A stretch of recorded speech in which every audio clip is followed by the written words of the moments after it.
We first meet Lavan way back in Parsha Kayasera, where he is the spokesman for his father Bethuel's house, who is impressed with the gold jewelry adorning his sister Rivka.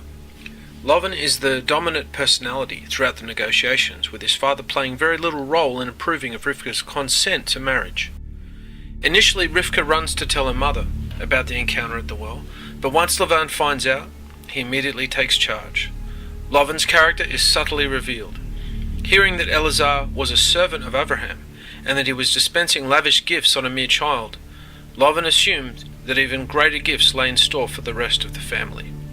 Prior to this, Elazar describes his mission to Rivka, and when he is before Lavan and Bethuel, the Torah seems to repeat the entire narrative over again, which is noteworthy, as the Torah usually uses words very economically.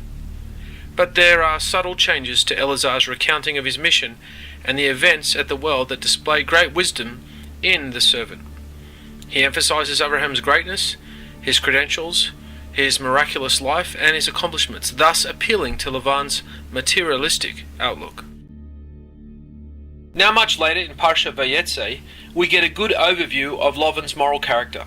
Upon seeing Yaakov make his way into their community, Lavan thought that if Elazar, a servant of Abraham, brought with him 10 camels loaded with goods of his master, Yaakov, being Abraham's grandson, would certainly bring still greater riches. He consequently ran to meet Yaakov, and seeing the latter without camels, thought that perhaps he had gems on his person or in his mouth. He therefore hugged and kissed him. Disappointed at not finding anything valuable, Lavan said to Yaakov, "I had the intention to make you my king, but as you possess nothing, you are nothing more than a simple relative of mine."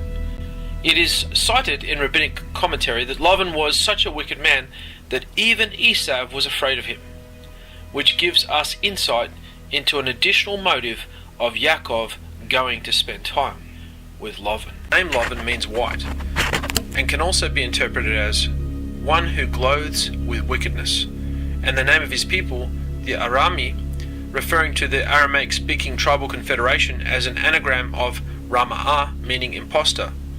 Lavan is called the master of impostors.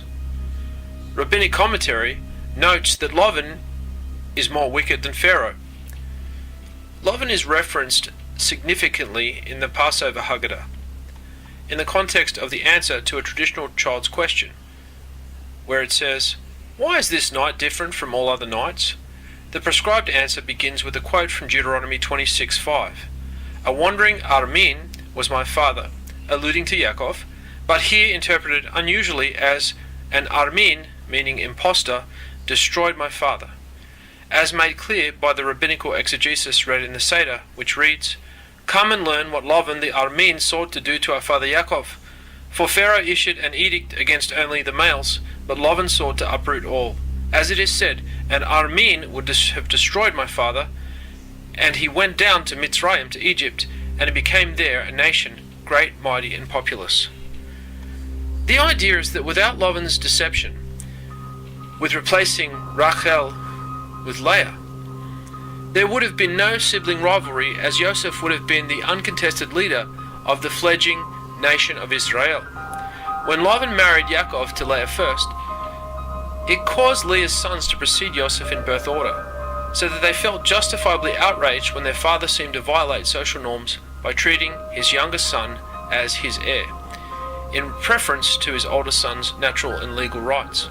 In this way, Lavan can be seen as seeking to uproot all, by attempting to sever the family tree of the patriarchs between Yaakov and Joseph, before the children of Israel ever became more than a single family.